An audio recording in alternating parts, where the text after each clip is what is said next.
Students, bear the mind. Today, I'll give a concepts regarding the bones of the vertebrate organism.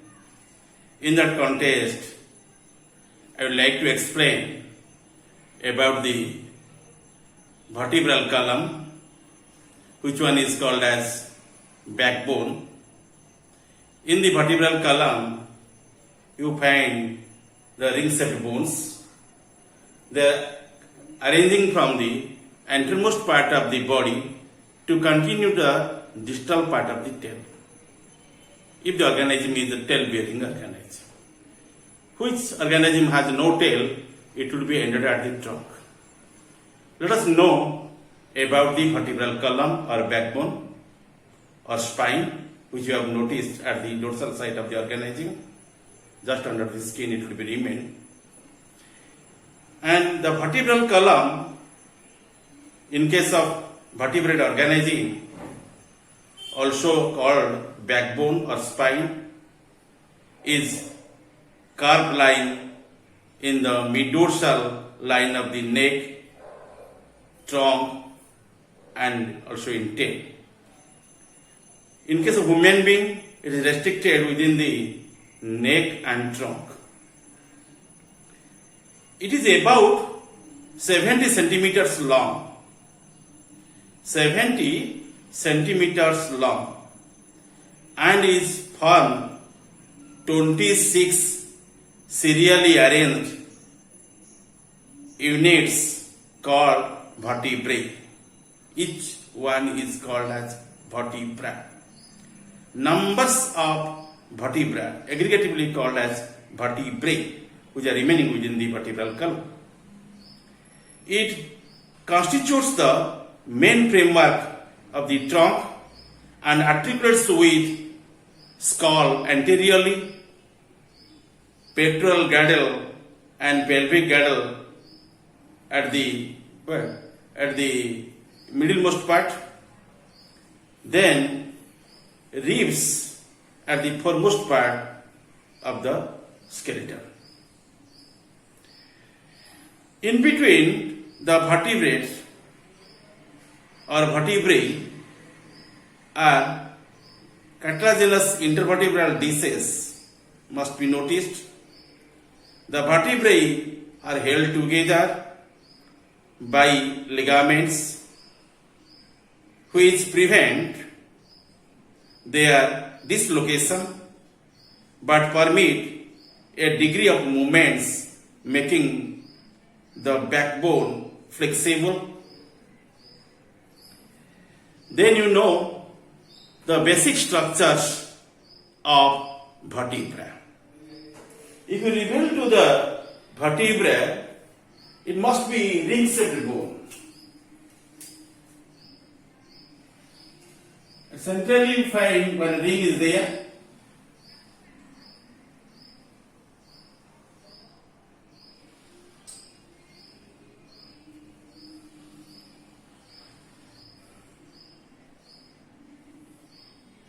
Okay.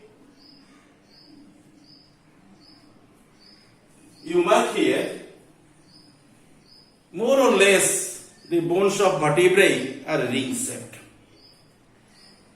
A vertebra is typically a bony ring. It has a large disc-like anterior flattened portion called the centra. Here you find one fragment of the axis and also named as centrum. Named as centrum. This portion is called as centrum. Okay? This is known as centrum. This core-like area is called as neural canal. Called as neural canal. And this bony arc is known as neural arc. Called as neural arc. This one is called as neural spine. Neural spine. Okay. Then this wing leg process is known as transverse process. Transverse process. Okay. And here you find vertebra arterial canal. Vertebra arterial canal. Okay. And you must find these things. And these are the common features of the vertebra which are present within the vertebral column. It has a large dish-like anterior flattened portion called the centrum, that is otherwise also called as body. Okay, and a posterior portion called neural arc. The centrum of the human vertebrae is acylous, or also be called as amphiplatian. If you refer the axial segments, both the ends are giving the flattened surface. If both the ends will be flattened, or there is no concavity, or it is occurred by the convexity, and in this case you can say it is called as acylous. There is no coelom. Centrum is known as acylous centrum. Specifically, this type of centrum would be called as amphiplatian. Called as amphiplatian.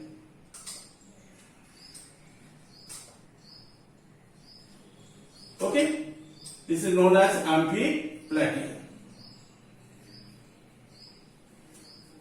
And it is the one important and vital most character of your vertebra bone. And this body, or your actual fragment, or you can say that is centrum, giving the mechanical support to the entire bone. Okay, in case of the amphiplatian centrum, both the ends are flat, or flat at both the ends without concavity, and the whole formed by the neural arc is called your vertebral foramen, or also be called as neural canal. Okay, or vertebral canal. And the vertebral foramina of all the vertebrae form the vertebral or neural canal. The neural canal makes the vertebral column a hollow tube through which the spinal cord coming out from the foramen magnum of the cranium passes and also remain protected in there. You consider your marker pen. It is the cap of the marker pen, and which one possesses a cavity inside of it, and this is one dot pen, and you consider the dot pen is known as your the spinal cord, and this space which is provided in the vertebral bone, that is called as neural canal, and that space generally provides the space for the running of your spinal cord in there. The spinal cord comes out from the brain and also pass through your vertebrae bones towards the end of the tail. And this elaborate neural organ is known as spinal cord, and it passes through the different neural canals of the different vertebrae which are remaining within the vertebral column.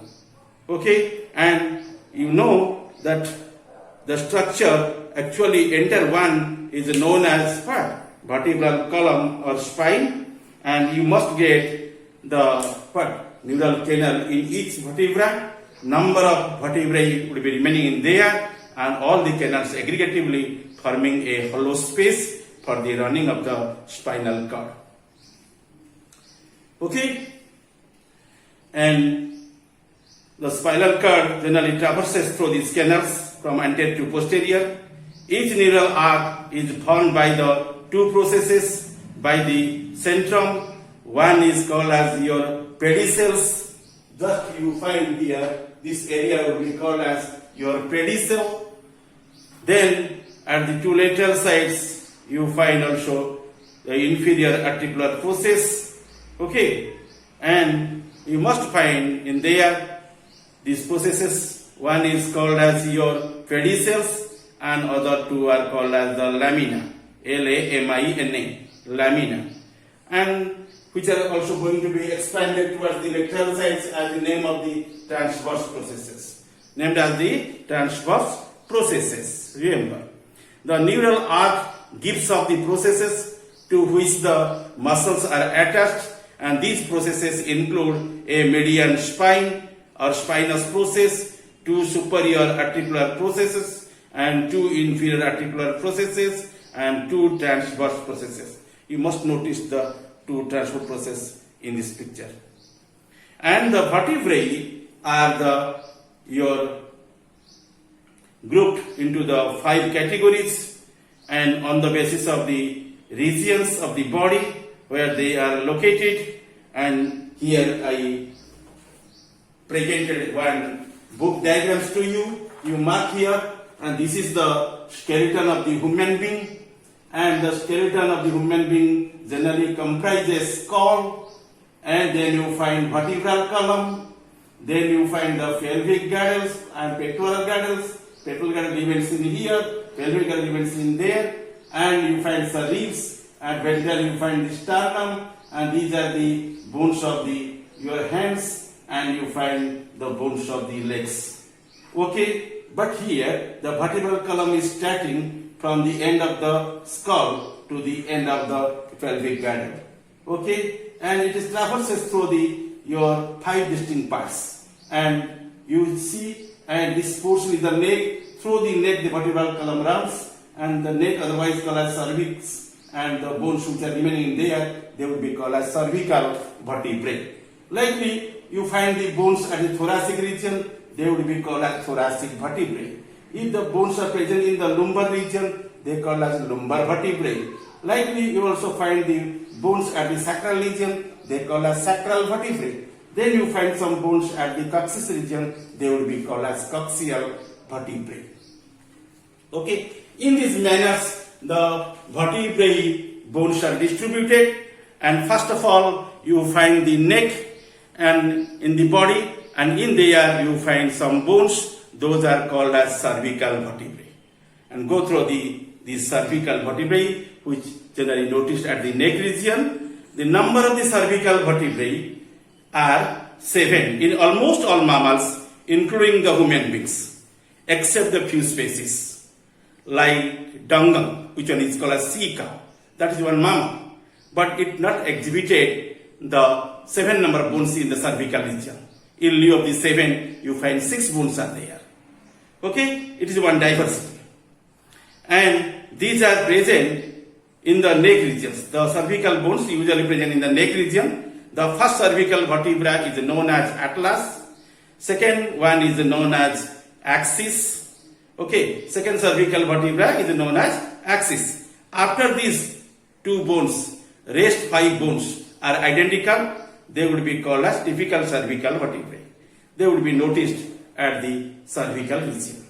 Okay, the atlas lacks the body or centrum and spinous process, and the axis has a peg-like process at the front, which one is called as odontoid process.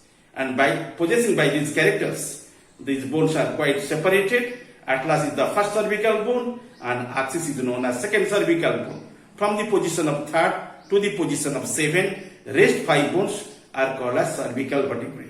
Okay, in cervical vertebrae, you mark there is no odontoid processes, there is no your transverse ligament, okay, and there is no odontoid facets, and there is no also your occipital facets at the front. Okay, I explained the cervical vertebrae very niggingly to you. Next you come to know about the thoracic vertebrae, and thoracic vertebrae in case of the human being is 12 in numbers. In other cases it varies from 12 to 13. These are 12 in numbers in the human being and are present in the upper back. They are larger and stronger than the cervical vertebrae, and they articulate with the ribs at the lateral sides. Okay, and then you come to know about your lumbar vertebrae.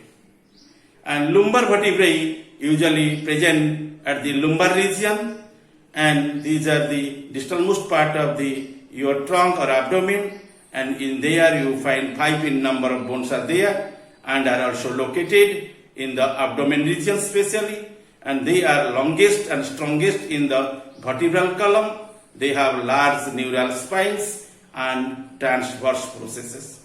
They can be differentiated from the others due to large size.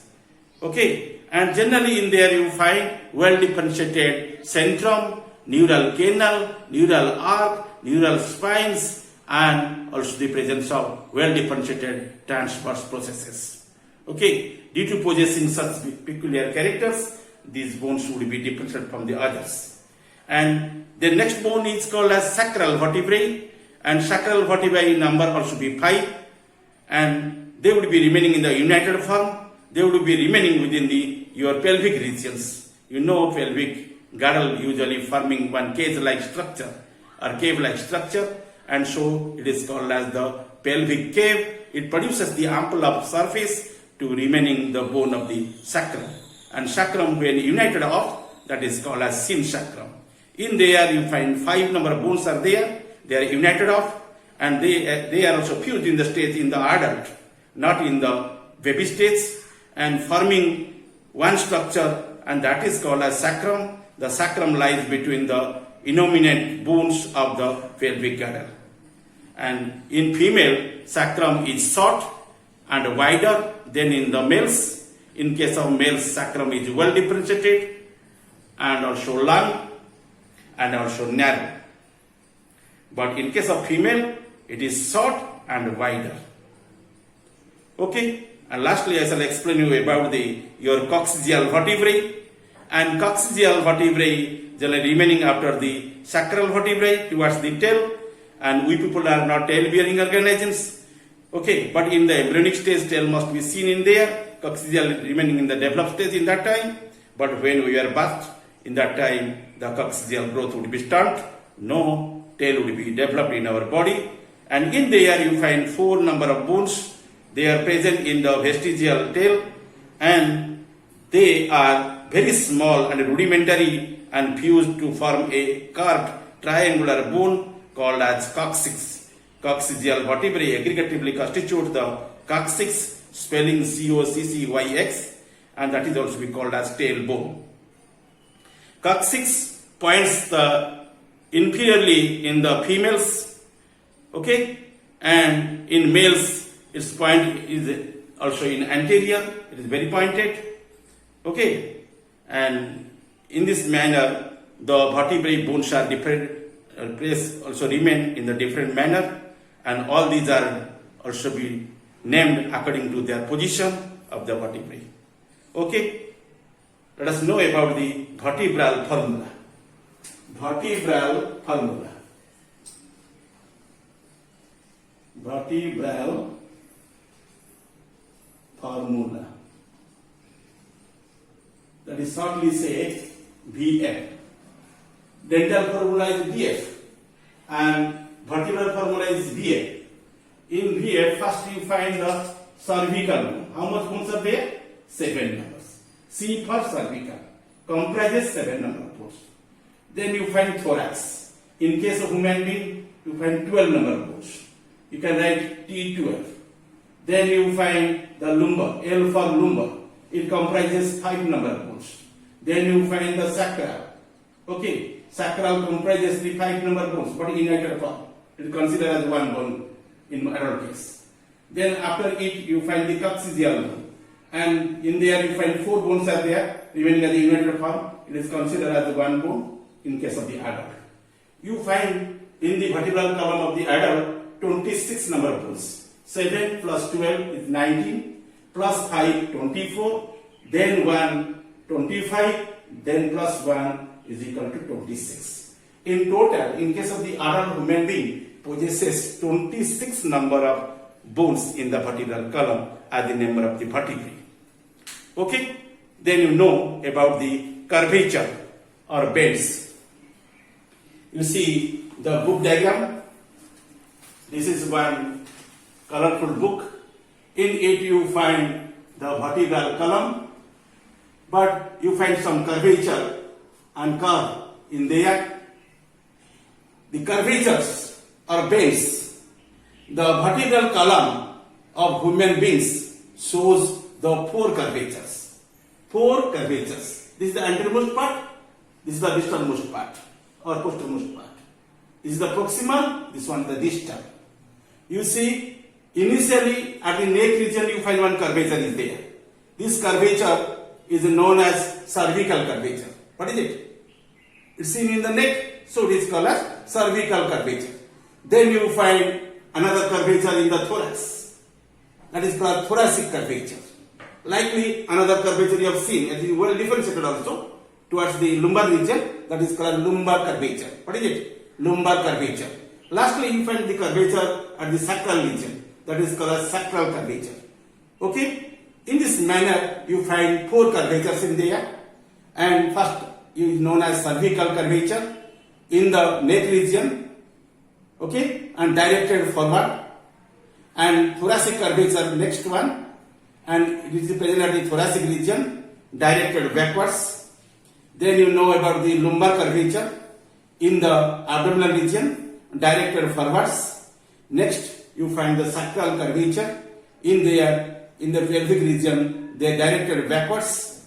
Okay, in these manners, you find your entire spinal cord plus the bones of vertebrae, which one is called as backbone or also be called as spine. Okay. Because of the curves, the central gravity is near the heels. You can feel that type of problems when your leg bone will be damaged. Okay, and you know the central gravity is near the heels, and due to this account you cannot walk properly. You cannot do anything at the time of your breakage of the limbs or your bones of the limbs. And this helps maintain the balance and makes walking erect on two legs much easier. And these are the functions actually of the vertebral column. And you also know the other functions which are generally performed by the vertebral column. Go in detail about the functions of the vertebral column. Initially, it protects the spinal cord. Spinal cord is the neural organ, like the brain. It comes under your CNS, central nervous system. It is well protected by your vertebrae or vertebral column. Secondly, it supports the head. Head remaining in the erect position by the help of your vertebrae bones or vertebral column, and serves as the point of attachment for the ribs and musculature of the back. Thirdly, it serves as a strong vertical column and from which viscera are suspended by the mesenteries in the body cavity. And fourthly, the intervertebral discs present in between the vertebrae and gives the axial flexibility to the body. In these respects, the vertebral column would be held in the different folds, and I already finished the vertebral column of the human being in today. Thank you.